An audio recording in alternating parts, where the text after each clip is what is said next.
নমস্কাৰ দেই। আজি দেখিছা নাই সদায় অলপ অলপ বনাই থাকো। আজি ঠিকছে লৈছো এইখিনি মানে শুকান ভাজি বনাম। শুকান ভাজি বনাই ৰাতি পাটৰ গাড়ীবিলাক আহিব নহয়, একদম ভাতৰ লগত খুৱাম। ভাতৰ লগত পৰঠাৰ লগত এতিয়া ৰেডি হৈছো আৰু লগতে সকলোকে মানে শুভ ৰাতিপুৱা। হয় কটীয়া ক'ত যাওঁ? গৈ এইফালে বাচন আনিব যাওঁ। মই এতিয়া কামখিনি কৰি লওঁ, তাৰপৰা দেখুৱাম বাৰু। পূজা বৰ তই আগত টেবুলখন ধুই লওঁ নেকি?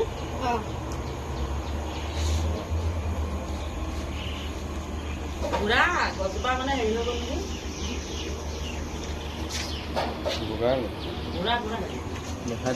বুঢ়া গছৰ